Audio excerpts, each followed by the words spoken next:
Hello, folks. This is your host, Charlie Dixon. Before we get started today, we would really like your help. Please rate and review our podcast with 5 stars and make sure to share it with a friend. By spreading the word, you help us grow and reach more people, allowing others to discover the valuable insights shared in each episode. Thank you so much for being an important part of the Behavioral Health Today community.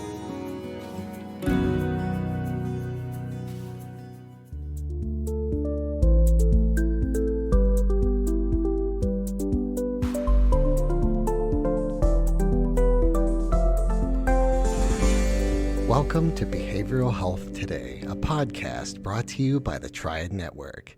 This podcast is designed to share trending topics occurring within the world and our communities and bring them a behavioral and mental health perspective. Welcome to Behavioral Health Today, a Triad production. I'm your host, Dr. Graham Taylor. My guest today is John Steele. John is a licensed marriage and family therapist who has focused his practice on treating high-performance clients, including athletes and professionals. With personal experience as a former collegiate athlete, John combines the complexities of the athlete's experience with the performance of professional life. His specialties include treating anxiety, trauma, grief, addiction, and building mental fitness. Whether working with athletes or high-achieving professionals, he helps his clients combat shame, build healthy coping strategies, and increase self-compassion amidst high-pressure environments. We're thrilled to have John back with us as part of our Clinicians series, where today we're going to be delving into how to cultivate self-curiosity without harmful judgments, laying the groundwork for personal growth. Together, we'll explore the transformative power of mindfulness and self-compassion in reframing perfectionism, overcoming setbacks, building resilience, and integrating these practices into daily life to achieve lasting mental wellness and meaningful growth. John, welcome back to the show. Hey, Graham, glad to be back. Excited. No, I'm excited as well. Nice to see you and have you back as well. You know, as we begin, I'd love to have you start just with a quick summary from our last conversation on our podcast, which you listeners go back and listen to. I'd encourage you to do so. It was a great time together. But what does it mean to be curious about oneself without harmful judgments? And why is this so foundational to the work that we can do? Yeah, I think, what we talked about last time, I think there was this tone to curiosity. That's probably one of the first things that I see is right off the bat when I maybe approach a subject or a topic or something that somebody's bringing up that's hard. Sometimes I hear the harshness coming out from them and I might take a second. I might say, hey, let's maybe take a second with curiosity here. Let's just be curious about it.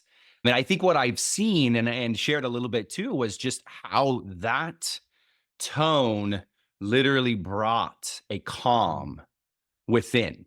And I could see it from clients, clenched and up here to it just dropping. Right. And they're saying, okay, I think that's doable. I think that's one of the things that I find is that it feels like it's something that I can do. I can ask questions about it. Very good. So I think that's one of the things. Yeah. So I know people come in typically to see it's because they're stuck in something, and they're looking to get unstuck. And I think oftentimes, professionally, especially with some of the people that you work with, the high performers, the athletes, the professionals, we're wound, they're wound pretty tight. And you're talking about how can we begin to kind of loosen that up a wee bit, but to do it safely and invitingly. Yeah. Yeah. And I think right off the bat, just that tone changes when you start to use the word curious, even different than criticism, some of these things that are very helpful, and needed. And that's the thing of whether high performer or an athlete, there's constant feedback that's happening. Sometimes it's right on the field, right, where you get that constant feedback. And sometimes it's from the coach. I feel that's very true in other high performing positions as well. From, the healthcare facilities and whatnot. But that kind of curiosity, I think, gets a chance to be more of the self-reflective. Right. Bring a little kind of breath to the situation versus what you're talking about, the wound up, the tightness. So often that is what life is lived at, is that tightness. It is. And I think oftentimes we don't recognize it becomes such a second nature for us. It's just our becomes Mhm. our normal, our Yeah. first go-to. So let's personalize this here. I come in to see you. Mhm. I'm a performing athlete. Maybe something's gone on, or I'm stuck. I'm hitting a Mhm. slump, or I want to perform better. And when I come to see you, how are you going to be introducing to me this practice of self curiosity and mindfulness as kind of our foundational tools for growth? Walk me through it. Yeah. So one of the things is I think right off the bat, we take a little bit of a look at language. We take a little bit of a look that says, okay, how are you walking through this on a daily? How Mm, are you going through, and in this case, practicing or getting a chance to hear some of this feedback that is constant in your life? So it leads into the inner dialogue. So we can start talking about more of what's going on within. And usually it's naming at first some of these criticisms that are mm, happening in life. And some of them from a judge like perspective and how that tone can change. And so that's probably one of the first things we identify is okay, let's talk a little bit about some of this judgment that you might hear yeah, on a consistent yeah. basis. I would imagine I'm coming in to sit with you, and I might have a little awareness Mhm. around what this internal narrative may be, but I might be hearing my coach. I might be hearing, my own motivational messages to myself, but probably I'm not appreciating just how critical and probably negative they are. Even probably words of encouragement probably have a negative edge to them. Mhm. Are you Yeah. finding that? Yeah, definitely. I think, that's where that negative edge and that difference, I think I speak a little bit here on that tone and sometimes being able to observe that differently. So one of it is that's kind of my spot.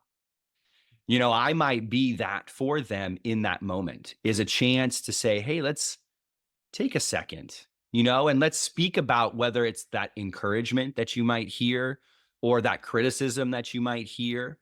And let's maybe see how that can be said differently or in a Mm, different tone. mm, Because I do think that is such that's so a part of the natural society life, yeah. that's so a part of the environment.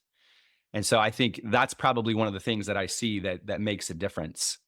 Part of what you're emphasizing right here is that oftentimes is, high performers, if you will, or just, in general in life, because we tend to hear the negative more than we do the positive. I mean, very rarely do you, walk by your children's room and you see them playing well, and very rarely do you say, "Hey, you guys are doing such a great job.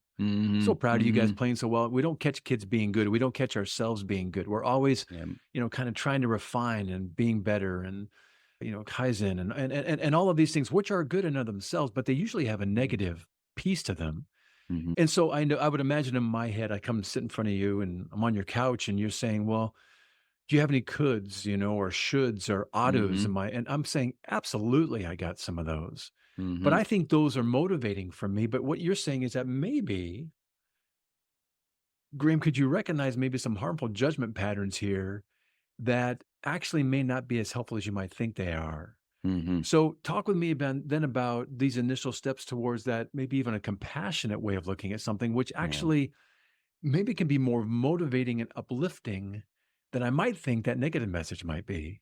Hmm.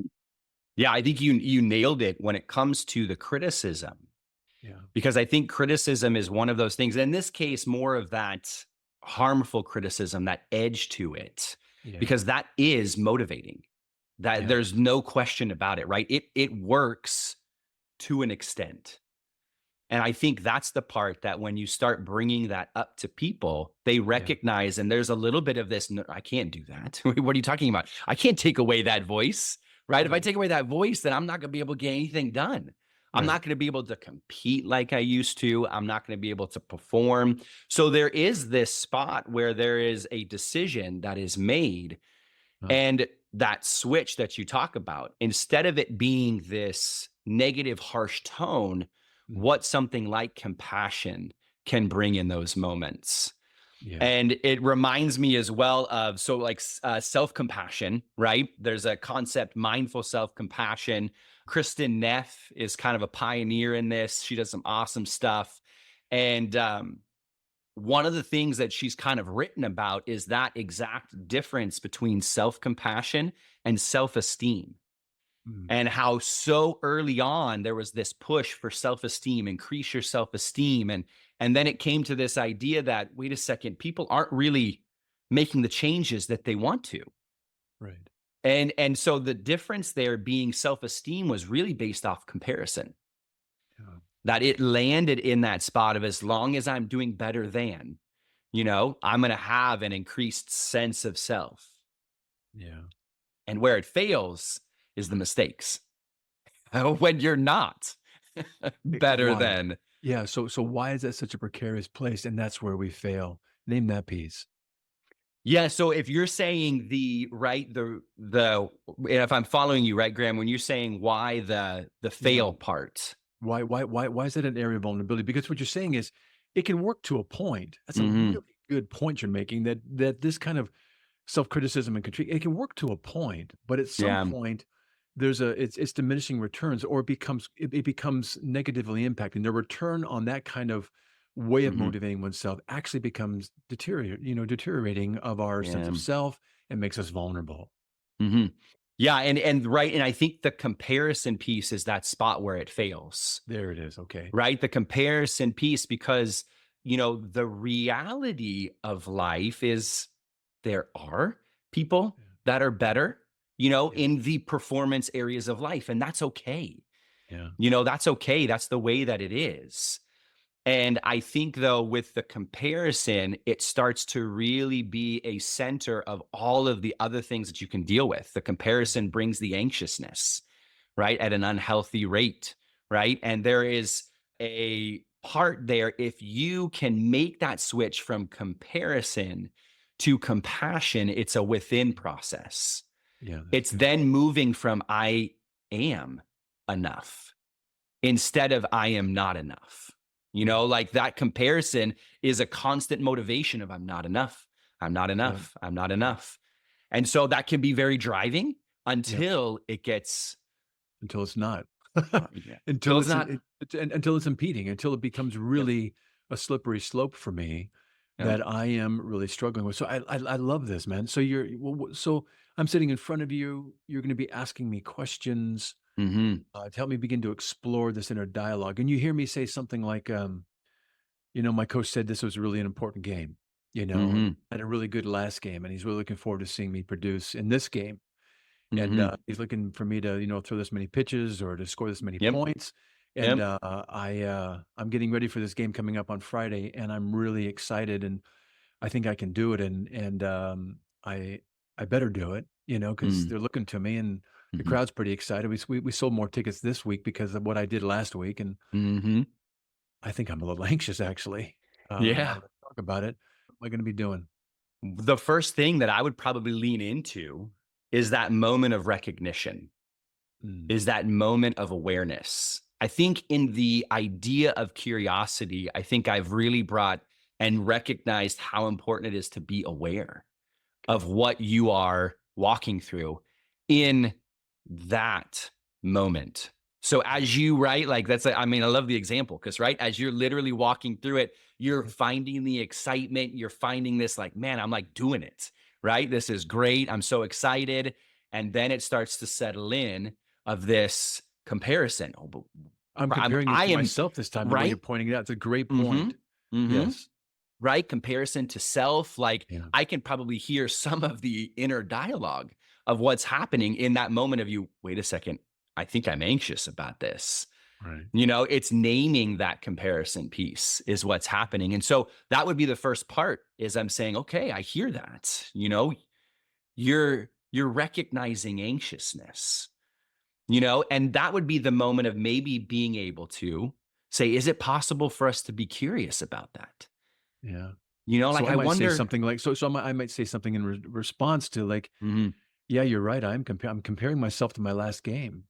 Mhm. I think I better hit the same bar. Actually, you know what? I feel like I need to exceed that last one because I just think I should. Shouldn't Mm. I? Mm.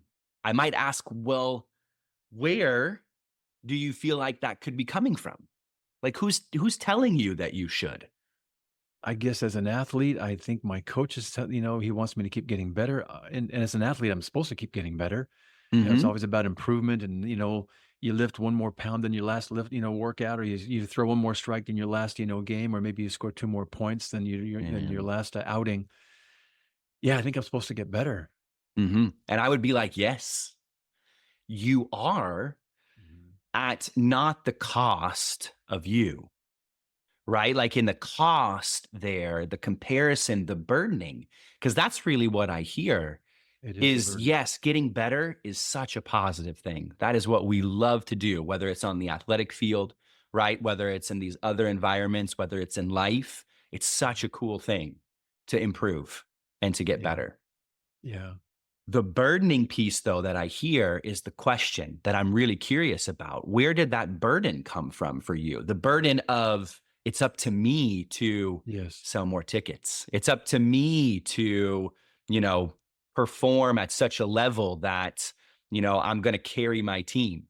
Yes. I would be curious about that one. Tell me a little bit more about that one. That's Mhm. the direction I would start to head. I love that. And you know what I find myself thinking as you're talking about this and leading me down this path is I get to a point where every time down the floor, dribbling the ball down, I think of what I got to do next, or every time on the mound when I got through the next pitch, or maybe I'm in the business field, Hmm. and I've got to give another presentation. Yep. And it's got to be a slightly bit better with a new audience, and I got to grab them. Mm. I begin to think about that more than I am what I need to be doing, and I'm not in a Mhm. zone anymore. Yep. Yep. Do you notice that? Totally. You're out of it, right? That's exactly, I think, the way that you can get pulled from, that flow, the zone, right? Like, Yes. I mean, when I think of the zone, right, coming from pitching perspective, right? There's like a couple of movies that just like present that. One of them is with Kevin Costner for The Love of the Game, where everything just goes silent. I mean, it's so beautiful. I just love it. Right. I think another one is I can't remember if it's Legend of Bagger Vance or another one golf related, but literally see everything just settle, right? So Stands are cool. gone, the people are gone. And that's what you're looking to do, right? In those moments, whether it's performing again on the athletic field, giving that presentation, I'm going to extend it to being with people, being with your Mm. family, being with your kids. That feel of this flow, that feel of this zone is something what I see is just being as present as you can be. We'll be right back after word from our sponsor. Continuing education is both a requirement and a learning opportunity, but finding the right CE provider can be challenging. AATBS, a triad company, offers continuing education for psychologists, social workers, marriage and family therapists, counselors, and behavior analysts. CE courses are available both individually and as part of our new All Access Pass. All Access Pass provides a library of over 250 unique courses. That's more than 800 hours of CEs, with new courses being added every month.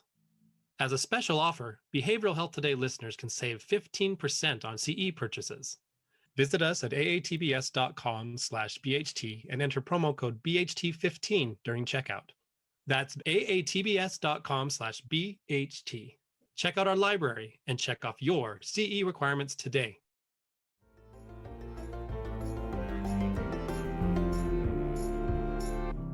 That's really good. So that's a curiosity that you're using to, for lack of a better term, kind of interrupt my inherent and maybe natural judgment Mm-hmm. that allows me to be kind of curious about maybe reflecting on what could it be, Yeah. moving maybe away from what if I'm not good enough to what might you introduce for me to kind of think about and kind of maybe even mantra around.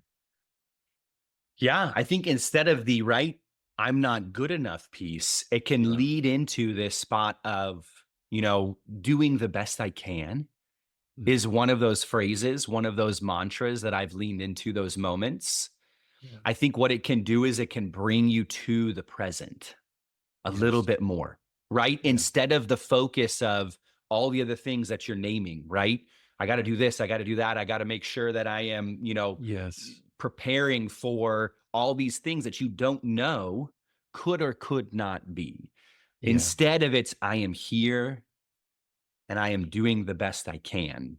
I think is one of those that I realize can really bring you back into the present. So it makes Yeah. that shift a little bit. If you can move into that, we'd love the I'm doing the best I can to also lead to I am enough. That takes some work though. Mhm. There's no doubt sometimes, right? To be able to get into the I am enough portion Right. of life as well. One of the things that's striking me right now as you're talking, I'm thinking about how haunting and how distracting the what ifs. What if I don't get this Mhm, next pitch, or what if I miss this next mhm, shot, or what if people begin to kind of doze off during my presentation, or the what ifs are looking into the future. And what you're describing right now is, why don't you bring it back to the moment? mhm, How are you doing in this moment? mhm. Expound upon that a wee bit for me. Yeah, for sure. I mean, the moment piece, I think, is also a practice.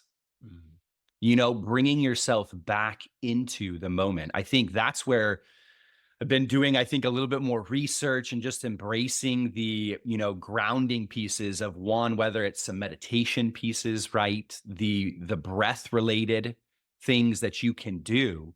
But the more that you can be in the present, I Mm. think that's something that allows you to experience life in the ways that you'd want to experience life You bet. and not get taken away, not get, and I think that's whether it's sometimes the past, sometimes it's the future, but either one of those can have some of its moments of taking you away from, at least I'm trying to be here, right? Like Yes. this is my motivation, is to be here in this moment. And so I Mhm. think that's the thing of what's so important of, to me, the breath. Yeah. I think I'm becoming more and more a fan of it. Take um, that part and build upon that just a wee bit more. Using the breath as something we can do, something mhm, that could be a focus, yep. and we can only focus on one thing at a time. If I'm focusing Mhm, on that, tell me the benefit of that. yeah. The benefit is it brings you, hopefully, we're shooting to be back into that flow, Yeah. right? Being here in this moment because it is something you can do. One of the things that I've run into, I think, so much is when people feel like there are no options, Yeah. right? When they feel like there are no options, they don't have something to do, the body is going to go at it. It's going to try its best to Yeah. figure that out one way or another. The Yeah. breath is something that you can do. It's with you, it's there. It gives you a chance to then hone in on whether it is the I'm going to breathe in through my nose and Yep. out through my mouth. Yep. And as you do that, being able to follow it gives you a chance to settle, I think, Yeah. what could be going on. Because naturally so, right? When thinking about all the other things, your body is activated, right? Yes. It's Okay. going to be energized.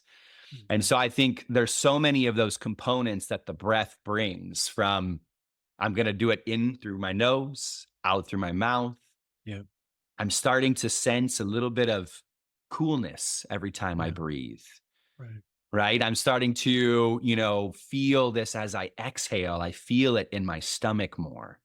There's something along being able to just center in on the body for those moments that will bring you there, bring you Yeah. back. That's so good. When we're activated that way, and our minds so easily go towards the negative, don't they? When we get Hmm. anxious, and when we get anxious, typically anxiety is kind of the perception of a threat. I'm not safe. And that's Yep. when, we get anxious in that place. And what you're talking about, the breath here being such a cool thing. One, it brings me, into the moment that I can control, Hmm. and it restores something. When we breathe the way you're talking about, particularly on the exhale, in our nose, out our mouth with a long exhale, Hmm. that just calms the vagus nerve, which touches every, organ in our body and just Yep. resets everything. And we have Yeah. access to it right then and there, Hmm. anytime we want to do it. But we get we get kind of anxious and we do this kind of chest breathing, where we begin to hyperventilate almost because we're Yeah. feeling anxious. Yep. And it's almost like, hey, and I'm curious about this piece that you have too. Let's say I have a little bit of a setback, Mhm. and, I can I can go down that road of, just being hard on myself and criticism. How do you teach me to make a quick U-turn, Mhm. and come back before I, beat up on myself too much? And I would imagine that breath might even be a part of that. Catching it Mhm. early. Yep. Yep. I think the ability to interrupt for a second, Oh, yeah, yeah. right? The ability to take a moment, and I think that's exactly what breath can do. is it can interrupt, right? That what I would probably say is, in this case, when you are headed in that negativity, right? That harmful negativity, that's something that's ingrained. It's happened for years. And so what you're practicing is you're practicing that ability to interrupt for a second. Mm. You're practicing this, okay, if I can pause this moment here, Yeah. if I can settle what is happening within the body and the mind, then I might have a chance as well to then move it in a different direction that I want to go, which in this case is maybe I am doing the best I can. Yes. I am enough. Being able to shift that. So I think the interruption is key, with what you're talking about. I think as well, I do is, try and reinforce that at the core of you are good. Mhm. You are, in this case, the things that you are going through, you know, what I see them as is they're kind of these offshoots Yeah. that if left to just you are worthy, right? You are worthy Yeah. of love and belonging and care and doing all of these things. And so these are little offshoots then when you go into negativity, they're not who you are. Yeah. And so I think that's another thing, of being able to bring it back to this curiosity. That's where curiosity connects to me, Mm. is it says, hey, we can be curious about these things because that's actually not who you are. Yeah. Who you are is, I am enough. That's who you are. Doing the best you can. That's who you are. Right. And so I Right. think those are things, when being able to bring both of those things together, I've seen as a helpful way to be able to say, hey, let's pause a second and let's remind ourselves that this is who you are. Yeah. That's why this is a little offshoot. That's why this is just, sticking out some way.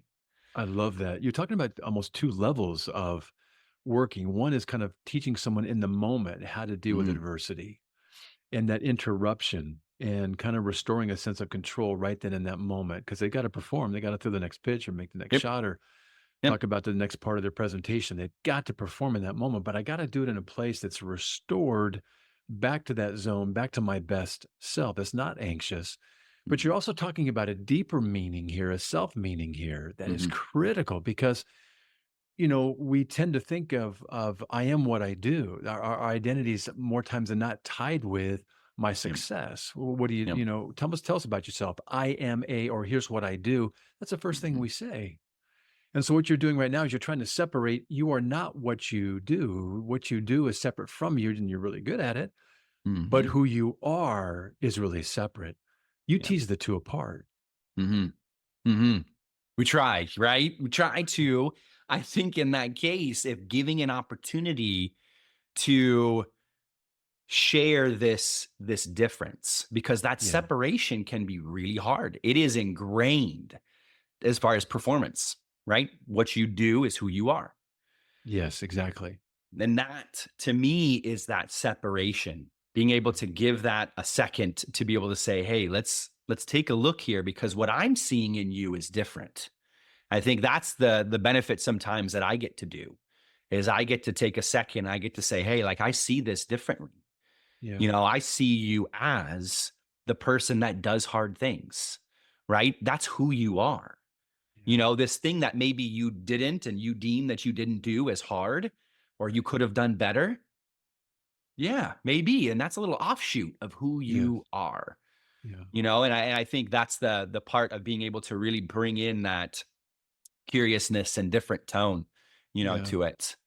John, I would imagine that's challenging for some folks. And I would imagine in many ways, as you talk about that with relation to what brought them in as a presenting problem, let's say is Mm, performance related, yep. you're talking about some deeper therapy now where my Mhm. identity and my sense of self is based in, maybe what my parents reinforced or what, in school they reinforced, or my coaches, throughout my different leagues I played in have reinforced. And And my accolades, people don't see me for anything other than in the yearbook, my pictures on the sports teams or my debate yep. team or whatever it may be.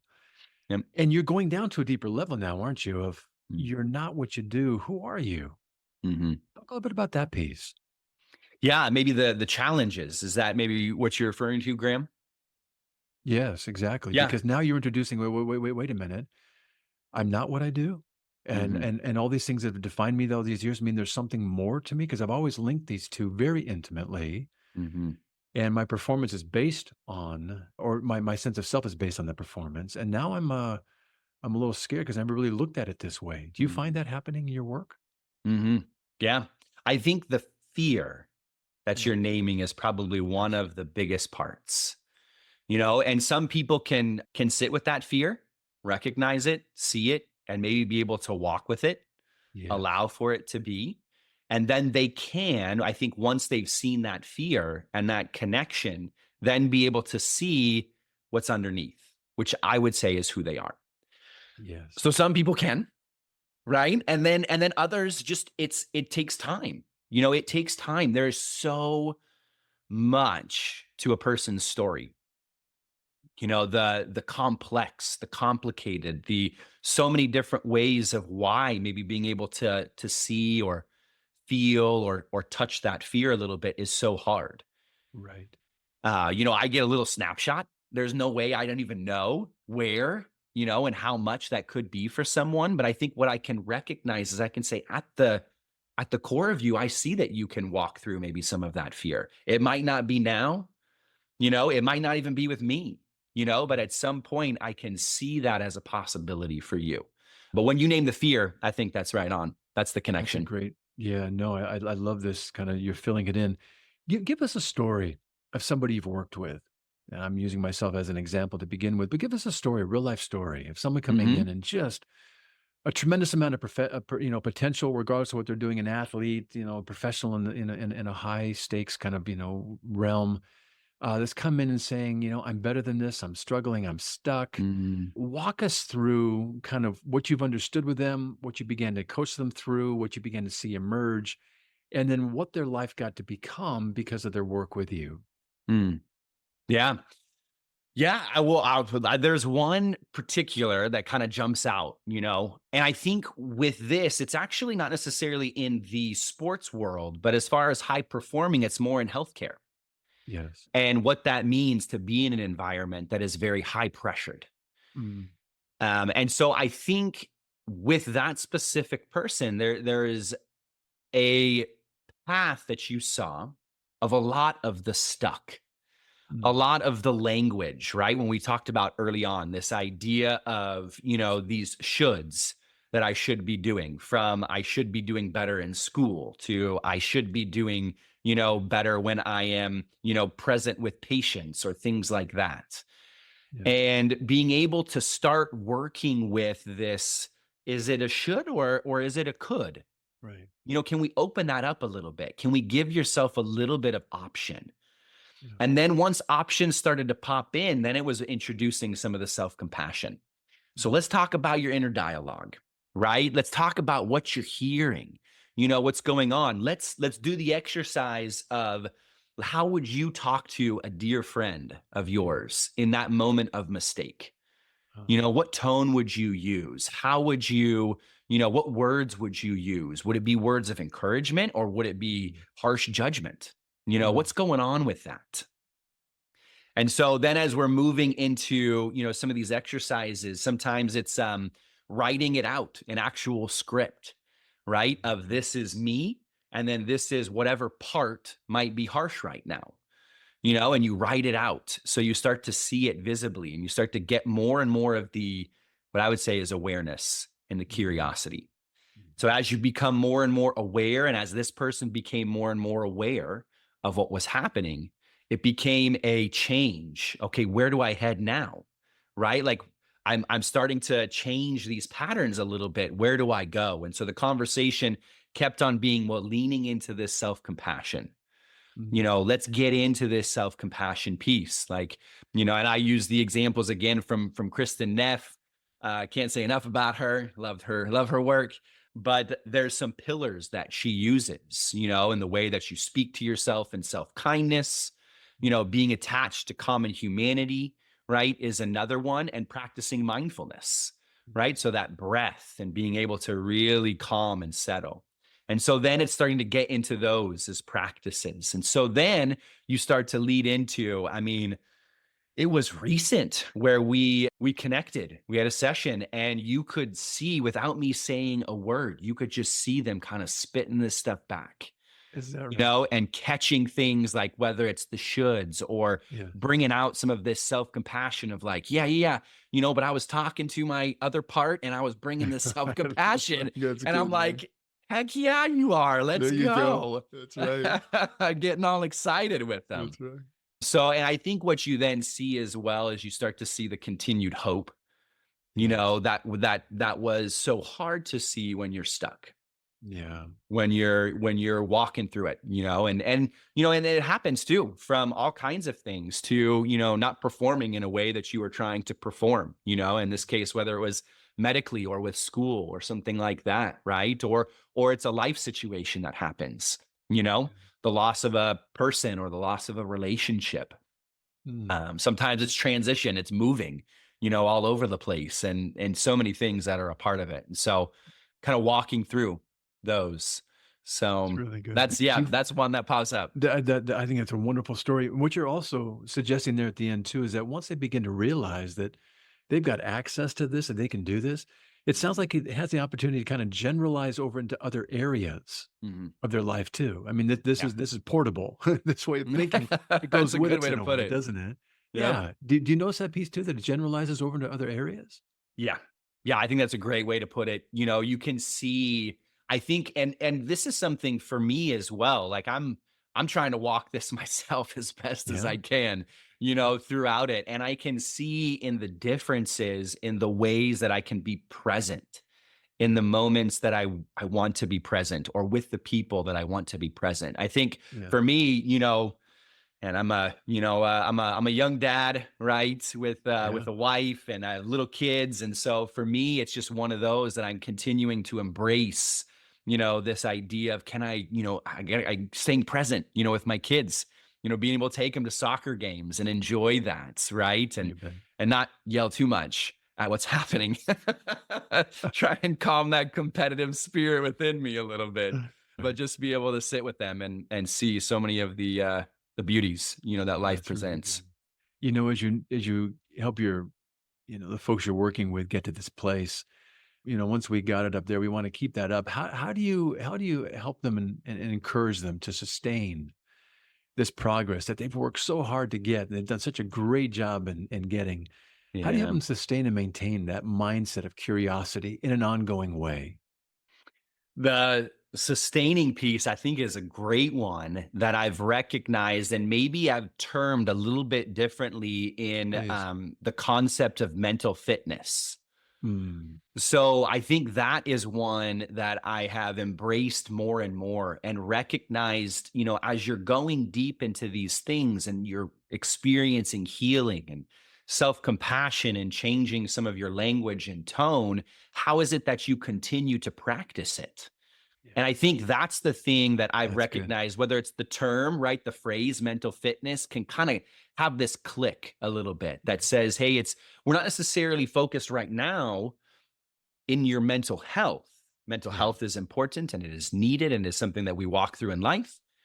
But as far as sustaining this, some things that yeah, you can take away and do, let's work on this mental fitness a little bit. Let's strengthen it a little bit. Let's kind of, you know, get that lifting going. And, you know, what does it mean breath wise for you throughout the week, right? What does that recognize? And as you're doing these things, keep curious, not judgmental, right? Like you just yeah. keep kind of bringing those pieces together. And so it Right. starts to add up in the practices that you do.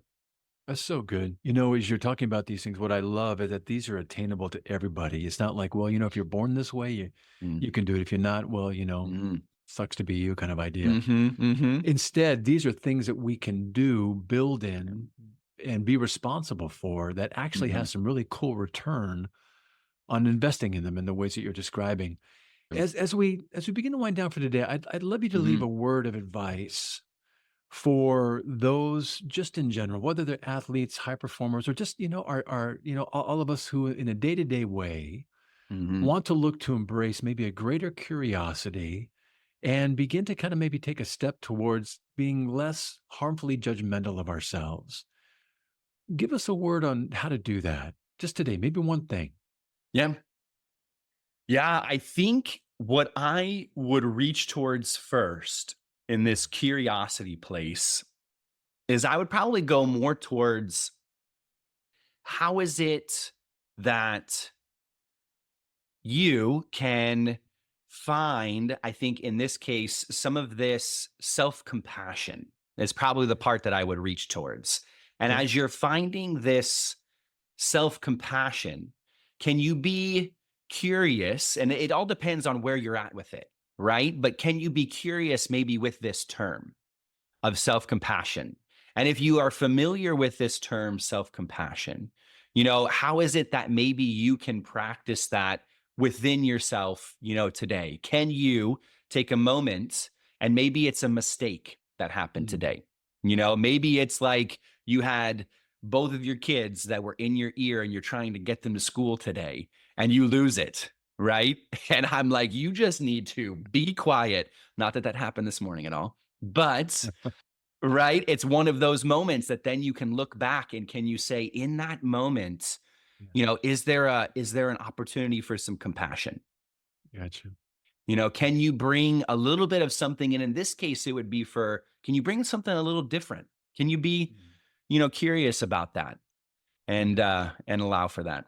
I love that because these are real world things. And as we drop the kids off at school today and we Mhm. have a perfect morning, Mhm. with no frustrations and no come on, get goings. And but our Oof. mornings are kind of helter skelter. But the good news Yeah, is tell me about when you find one of those. yeah, exactly.